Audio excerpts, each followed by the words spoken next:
Hello everyone, welcome back to Coachify. आज हम discuss करने वाले हैं हिंदी व्याकरण का एक बहुत ही ज़्यादा महत्वपूर्ण टॉपिक समास को, जो कि आपकी आने वाले एग्जाम यूपीपीसीएल, यूपी आरयूवीएनएल, आरएसएबी, एई और जेई के लिए काफ़ी ज़्यादा इंपॉर्टेंट होने वाला है। यूपीपीसीएल और आरएसएबी ये दोनों एग्जाम में हिंदी पूछा जाता है और यूपीपीसीएल में 10 मार्क्स के लिए और आरएसएबी में 8 मार्क्स के लिए पूछा जा रहा है।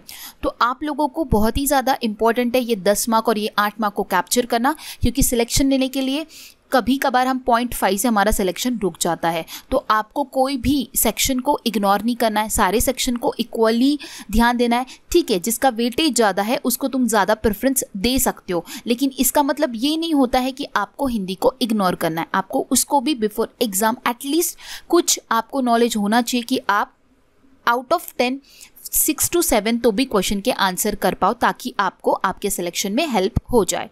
तो आप ने ऑलरेडी चैनल पे 2 वीडियो मैंने यूपीपीसीएल और आरएसएबी के लिए डाले थे, जिसमें मैंने काफ़ी ज़्यादा टॉपिक्स कवर अप करवाए, जैसे कि आपका अलंकार के भेद हुआ, सर्वनाम, संज्ञा, वाच्य, कारक के भेद, विशेषण, लिंग, विलोम शब्द, लोकोक्ति और मुहावरे, महत्वपूर्ण पर्यायवाची शब्द, अनेक शब्दों के लिए एक शब्द और रीडिंग कॉम्प्रिहेंशन। मतलब कि आपको जिस टाइप के क्वेश्चंस एग्जाम में पूछे जाते हैं वो सारे हिंदी के मैंने क्वेश्चंस कवर अप करवाने की कोशिश की। उसके साथ आपको कॉन्सेप्ट भी मैंने एक्सप्लेन किया एंड इसके अलावा भी आपको कुछ और भी क्वेश्चंस वहाँ पे देखने मिलेंगे और आपको बहुत ज़्यादा इन्फॉर्मेशन और बहुत ज़्यादा कॉन्सेप्ट भी सीखने को मिलेगा।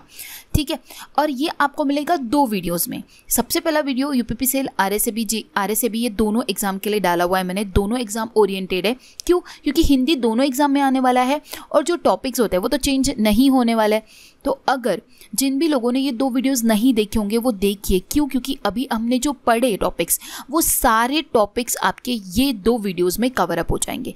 ठीक है, और आपकी आने वाली एग्जाम के लिए सफिशिएंट होगा इतना स्टडी करना। ठीक है, तो आपको वो 2 सेशंस देखना है। उसके अलावा जो व्याकरण का इंपॉर्टेंट टॉपिक था समास, वो बचा हुआ था एंड समाज से रिलेटेड एग्जाम में क्वेश्चंस आते हैं, तो मैंने उसके लिए स्पेसिफिक सेशन बनाया, क्योंकि ये थोड़ा कंफ्यूजिंग टॉपिक होता है। तो आज हम जो डिस्कस करेंगे वो समाज को डिस्कस करेंगे। समाज को आपको कैसे पहचानना है, कैसे आपको किस तरह उसके प्रकार को ध्यान में रखना है, उसकी हर की मैं पहचान आपके साथ डिस्कस करूंगी।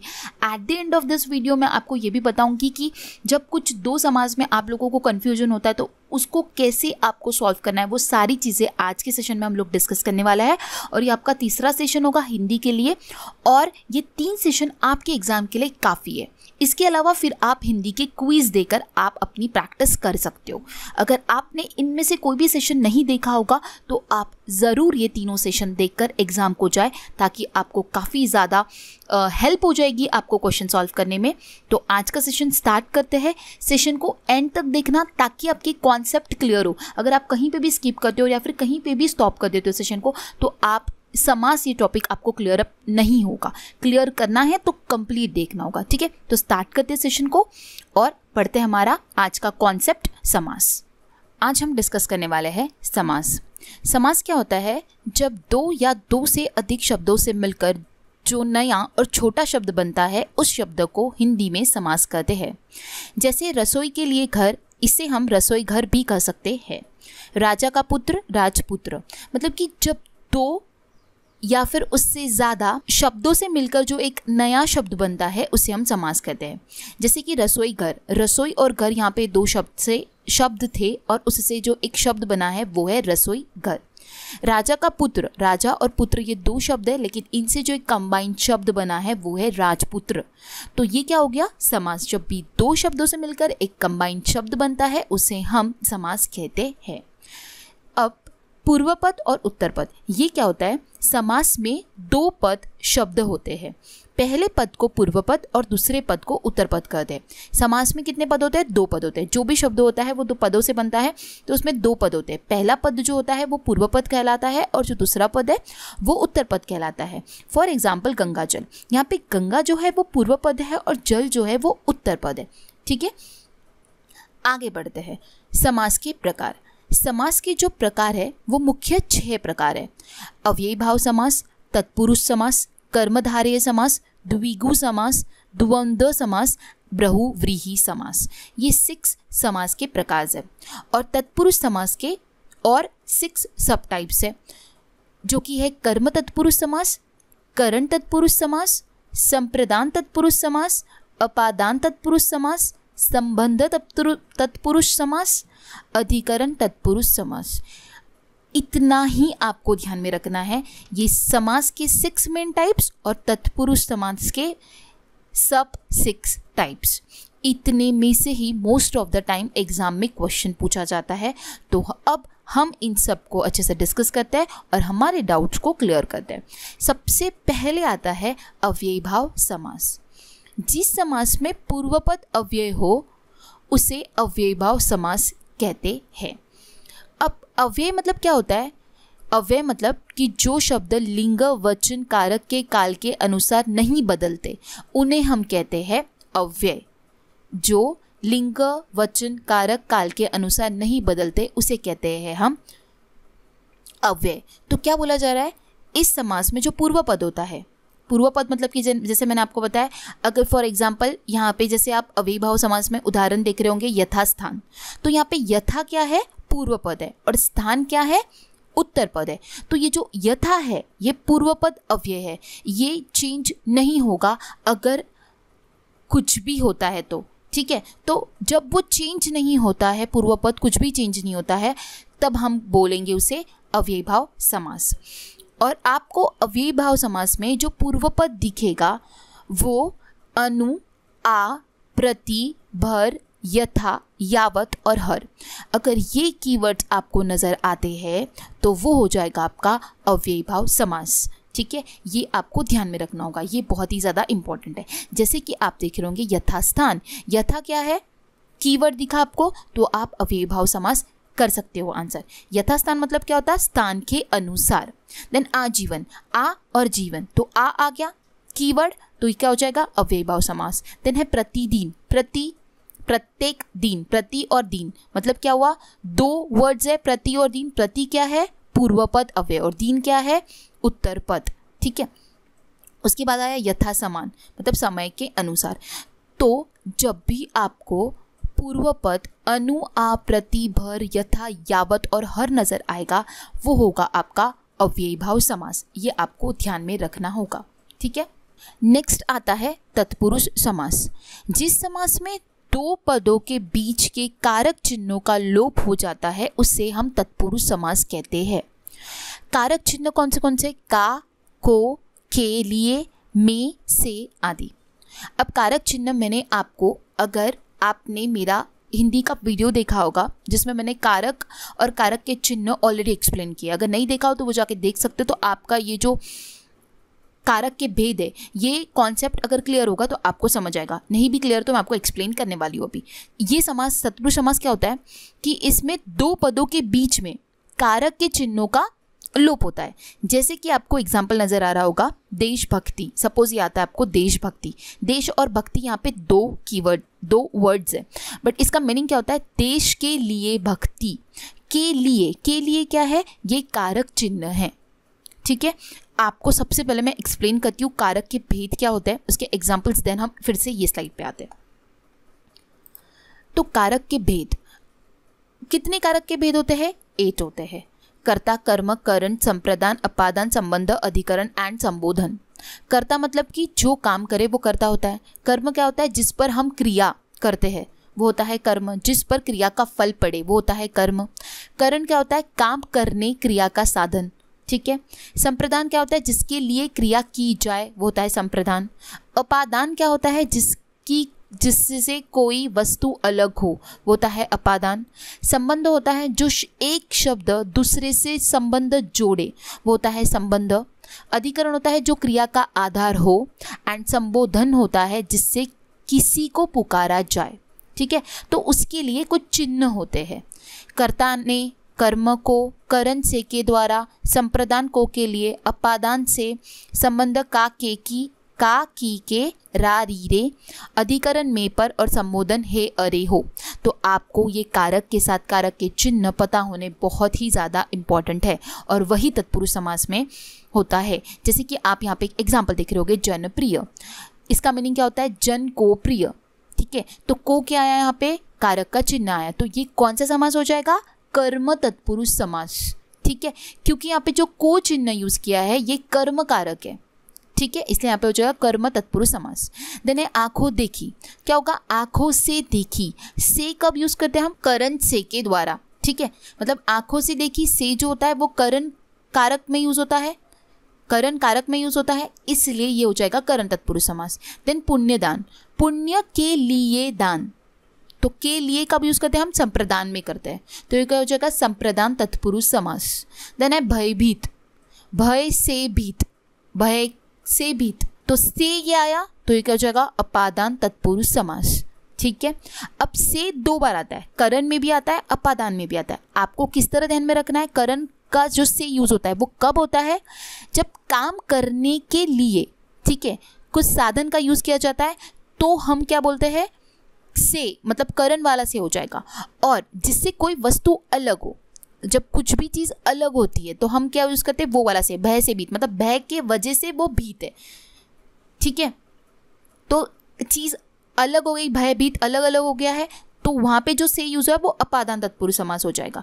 देन समयानुसार, मतलब समय के अनुसार, के आया तो के किसके आया, संबंध में आता है, का के की रा री रे, तो के क्या हो जाएगा संबंध तत्पुरुष समास हो जाएगा। गृह प्रवेश में क्या आएगा, गृह में प्रवेश, में कब यूज करते हैं, अधिकरण में, तो अधिकरण तत्पुरुष समास हो जाएगा।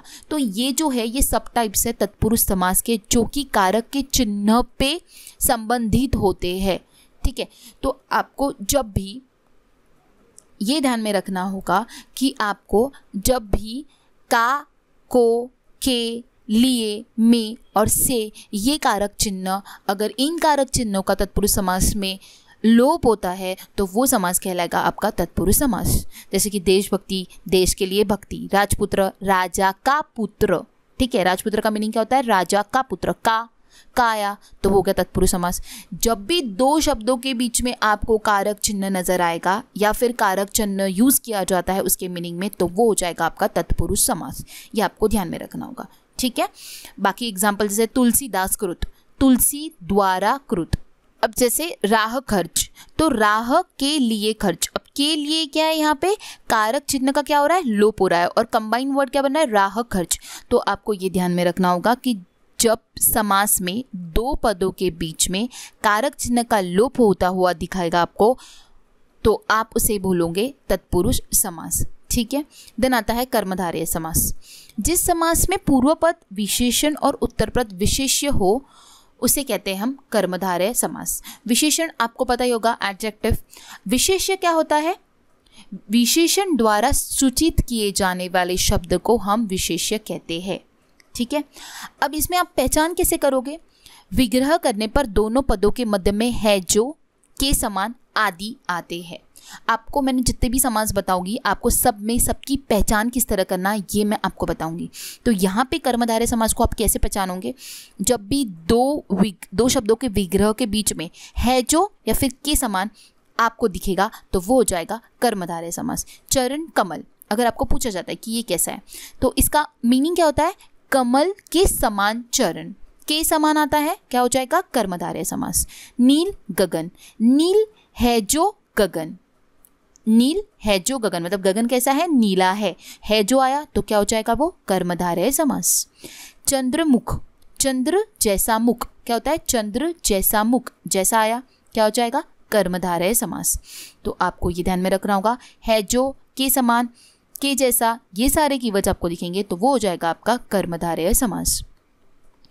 जैसे ये वीडियो का एंड होगा तो आपका समास से सारा जो भी डाउट होगा वो 100% क्लियर होगा, क्योंकि मैं आपको एंड में बताने वाली हूँ कि आपको किस तरह आइडेंटिफाई करना होगा।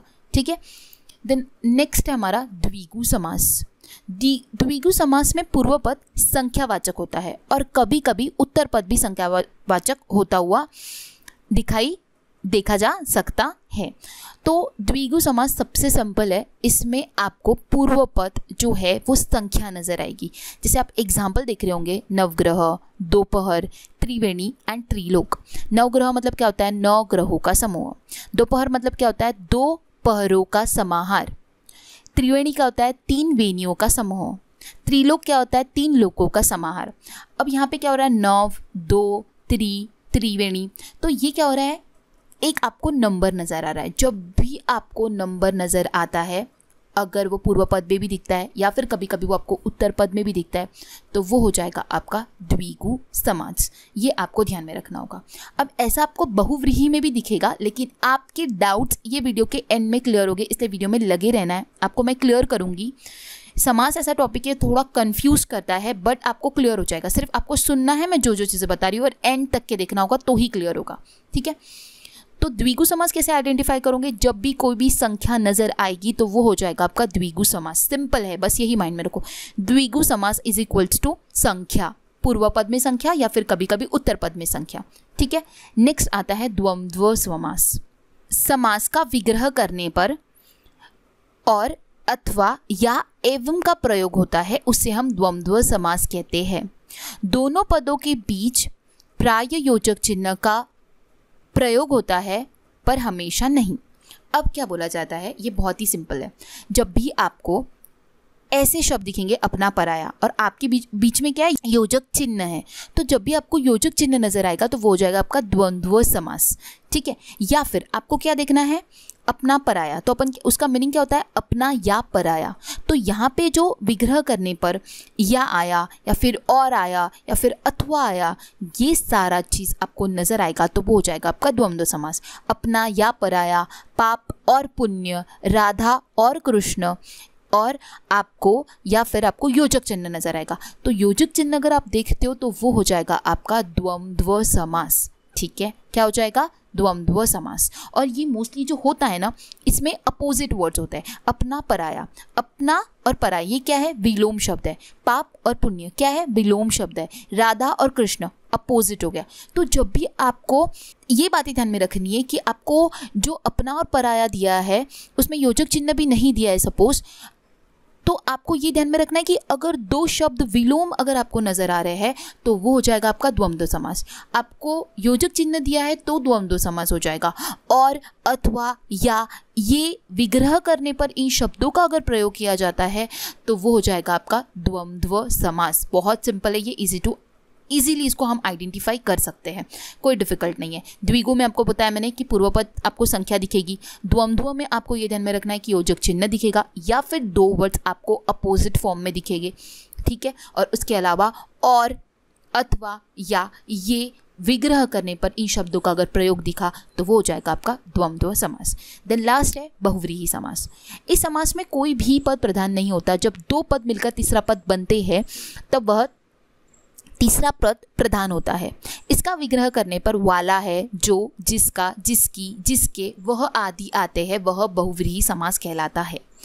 त्रिनेत्र, अब आपको त्रिनेत्र मतलब कि तीन आ गया, तो आप यहाँ पे बोलोगे ये द्विगु समास भी हो सकता है, ठीक है। बट अभी हमें वो चीज़ ध्यान में नहीं रखनी है, वो क्लियर होगी। त्रिनेत्र का मीनिंग क्या होता है, तीन नेत्र है जिसका, कौन है जिसको तीन नेत्र होते हैं, वो है शिव जी, ठीक है। तो ये क्या हो जाएगा, बहुव्रीहि। क्यों हुआ, क्योंकि त्रि और नेत्र इन दोनों के वजह से, मतलब इन दोनों के वजह से जो तीसरा ही पद, मतलब ये दोनों पद प्रधान है क्या, नहीं, इन तीनों के वजह से कौन सा मीनिंग निकल आया है, शिव जी, ये मीनिंग निकल आया है। तो जो तीसरा पद निकल आता है ना, जिन भी दो शब्द प्रधान नहीं होते, जो आने वाला तीसरा शब्द होता है वो प्रधान बन जाता है, वो होता है आपका बहुव्रीहि समास। जैसे कि नीलकंठ, नील है कंठ जिसका, किसका नीलकंठ नीला हुआ था, शिव जी का, तो वो तीसरा पद निकल आया है, तो वो क्या हो जाएगा आपका बहुव्रीहि समास। चक्रधर, चक्र को धारण करने वाले कौन थे, विष्णु जी, तो क्या हो जाएगा बहुव्रीहि समास। वीणा पाणी, वीणा है जिसके हाथ में, सरस्वती, तो सरस्वती क्या हो जाएगा, ये तीसरा पद जिस भी शब्द में प्रधान बनता है वो होता है आपका बहुव्रीहि समास। और इसका विग्रह करने पर आपने देखा होगा कि जिसके नेत्र है जैसा, या फिर धारण करने वाला, जिसका, जिसकी, जिसके, वह, ये सारे अगर शब्द आपको नजर आते हैं तो वो हो जाएगा आपका बहुव्रीहि समास। अब हम एक बार 6 जितने भी हमने समास पढ़े इसको मैं शॉर्ट में आपको बताती हूँ। सबसे पहले आता है अव्ययभाव समास। आपको कीवर्ड्स ध्यान में रखना है, अनु, आ, प्रति, भर, यथा, यावत और हर। ये कीवर्ड्स आपको प्रथम पद में, पूर्व पद में नजर आएंगे तो वो हो जाएगा आपका अव्ययभाव समास, ठीक है। देन है तत्पुरुष समास। जिस भी समास के दो बीच में कारक चिन्हों का लोप होगा वो हो जाएगा आपका तत्पुरुष समास। फॉर एग्जाम्पल का, को, के, लिए, में और से। कर्मधारय समास क्या होगा, जब विग्रह करने पर दोनों के बीच में है जैसा, है जो, के समान, ये आपको शब्द नजर आएंगे तो वो हो जाएगा आपका कर्मधारय समास। देन है द्विगु समास। जब पूर्व पद में संख्यावाचक शब्द आपको नजर आएगा तो वो हो जाएगा आपका द्विगु समास। देन है द्वंद्व। द्वंद्व क्या होता है? योजक चिन्ह नजर आएगा, जो शब्द यूज होंगे वो अपोजिट दिखेंगे, विलोम दिखेंगे, या फिर और, अथवा, या इन शब्दों का प्रयोग होगा तो हो जाएगा आपका द्वंद्व समास। और बहुव्रीहि समास में जो दो शब्द होते हैं वो प्रधान नहीं होते, आने वाला तीसरा शब्द प्रधान बन जाता है। और कीवर्ड्स जो यूज होता है वो है वाला, है, जो, जिसका, जिसकी, जिसके, वो होता है बहुव्रीहि समास। ठीक है। अब इन शॉर्ट अगर आपको ध्यान में रखना होगा, एग्जाम में इस बेसिस पे भी क्वेश्चन पूछे जाते हैं कि जिसका पूर्व पद प्रधान होता है वो कौन सा समास होता है? अव्ययीभाव समास।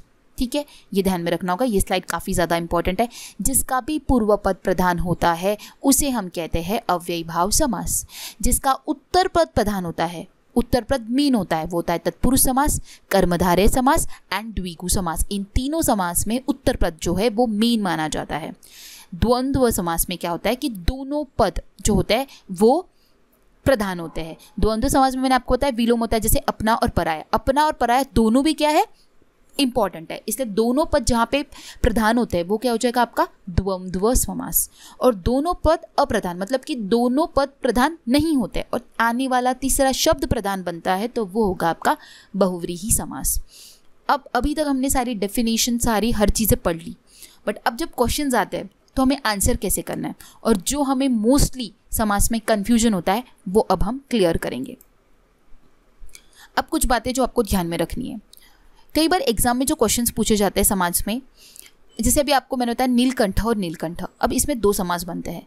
नीलकंठ में नीला है जो कंठ है जो आया, इसका मीनिंग जो निकाला वो कर्मधारय समास भी हो सकता है, जिसका कंठ नीला होता है कर्मधारय समास भी हो सकता है, या फिर जिसका कंठ नीला होता है वो क्या होता है? शिवजी होता है, तो तीसरा पद प्रधान बन रहा है तो वो बहुव्रीहि समास भी हो सकता है। ठीक है, मतलब एक शब्द है लेकिन समास कितने हो रहे हैं? दो हो रहे हैं। इस टाइम पे आपको क्या करना है? उसी तरह एक और एग्जाम्पल है दशानन, 10 आननों का समूह। ठीक है, मतलब द्विगु समास में मैंने आपको क्या बताया था कि संख्या आएगी। ठीक है, 10 आई मतलब 10 आया, तो ये क्या हो गया? द्विगु समास। हम देखेंगे तो हम बोलेंगे कि हमें संख्या नजर आई तो हम द्विगु समास कर देंगे।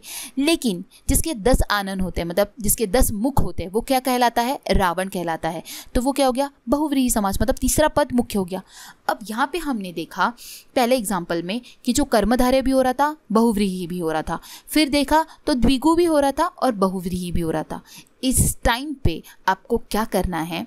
जब आपको सिर्फ शब्द पूछा जा रहा है, सपोज नीलकंठ पूछा गया है, आपको ऑप्शन में कर्मधारय भी गिवन है, आपको बहुव्रीहि भी गिवन है, और बाकी जो भी रिमेनिंग ऑप्शंस गिवन है, तो आप यहाँ पे कंफ्यूज हो जाओगे हम आंसर कौन सा मारे। ऑलवेज आपको आंसर जो मार्क करना है वो बहुव्रीहि समास ही मार्क करना है, ये बात आपको ध्यान में रखनी है। ठीक है, और दशानन आता एग्जाम में और द्विगु और बहुव्रीहि होता तो आपको बहुव्रीहि ही आंसर करना है, आपको द्विगु समास आंसर नहीं करना है। क्यों नहीं करना है? सिर्फ शब्द पूछा गया, अगर सपोज एक आपको सेंटेंस पूछा गया, उसमें दशानन पूछा गया है और उसमें जो मीनिंग निकल आ रहा है वो मुख वाला अगर निकल आ रहा है तो आप उस टाइम पे बहुव्रीहि करोगे। बट उस टाइम पे उस सेंटेंस में अगर मीनिंग आपका नंबर में आ रहा है तो उस टाइम पे आप द्विगु समास आंसर करोगे। आई होप आपको समझ आया। सिर्फ आपको शब्द पूछा जा रहा है, सपोज नीलकंठ, ये सब सिर्फ शब्द पूछा जा रहा है और कर्मधारय भी गिवन है और बहुव्रीहि गिवन है, तो आप आंसर क्या करोगे? बहुव्रीहि समास को ही आप आंसर करोगे। क्यों? क्योंकि बहुव्रीहि समास को ही सर्वश्रेष्ठ माना जाता है। ठीक है, ऑलवेज शब्द में पूछा जाएगा तो, और द्विगु में जैसे दशानन पूछा जा रहा है और उसमें आपको आंसर में द्विगु भी समास है और बहुव्रीहि भी समास है, तो आपका जो आंसर होगा वो बहुव्रीहि समास ही होगा। लेकिन जैसे फॉर एग्जांपल नीचे क्वेश्चन है दशानन में कौन सा समास है, ऐसा क्वेश्चन आपको पूछा गया और आपको आंसर में गिवन है तत्पुरुष, कर्मधारय, द्विगु और बहुव्रीहि। अब दशानन जो है वो 10 को देख के हम द्विगु भी कर सकते हैं और बहुव्रीहि 10 आनंद जिसके है वो है रावण। आंसर क्या मार्क करोगे? बहुव्रीहि समास ही आंसर करोगे। ठीक है, वो ही आंसर होगा। ठीक है, ये आपको ध्यान में रखना है। लेकिन सपोज कोई सेंटेंस में एक सेंटेंस पूछा गया, ये सेंटेंस में आपके जो यूपीपीसीएल के कुछ अगर सीरीज लेकर आती हूँ आने वाले डेज में तो आपका मैं उसमें क्लियर करवाऊंगी। अगर कोई सेंटेंस में आपको दिया गया है दशानन शब्द और उस सेंटेंस में उसका मीनिंग आपको आइडेंटिफाई करना होगा, वो संख्या के बारे में है या फिर वो एक तीसरा पद का मीनिंग बता रहा है, मतलब वो रावण के बारे में डिस्कस कर रहा है। वो दशानन का मीनिंग वहाँ पर क्या संबोध करता है ये आपको आइडेंटिफाई करना होगा एंड अकॉर्डिंग टू दैट आपको द्विगु या फिर बहुव्रीहि करना होगा। लेकिन आपको अगर सिर्फ सिंगल वर्ड दिया जाता है तो ऑलवेज आपका प्रेफरेंस होगा बहुव्रीहि समास, ठीक है। बाकी समास में कभी कंफ्यूजन नहीं होता है, अव्ययी भाव और ऑटोमेटिकली हम आंसर कर देते हैं, ठीक है। एंड बहुव्रीहि समास का भी आंसर हम कर देते हैं, ठीक है। हमें जो कन्फ्यूजन होता है वो द्विगु में होता है, कर्मधारय और बहुव्रीहि समास में होता है। तो इन तीनों में जो कन्फ्यूजन होता है वो आपका इस तरह क्लियर होगा कि आपको आंसर क्या करना है, बहुव्रीहि ही करना है, ठीक है। ये बात आपको ध्यान में रखनी होगी, ठीक है। आज हमने समास को डिस्कस किया, आपको मैंने शॉर्ट में सब कुछ अच्छे से एक्सप्लेन किया। आई होप आपको सब कुछ समझ आया होगा। अगर समझ आया होगा तो वीडियो को लाइक करना है, अपने ज़्यादा फ्रेंड्स के साथ शेयर करना है और चैनल को सब्सक्राइब करना है। So guys, thanks for watching and have a nice day.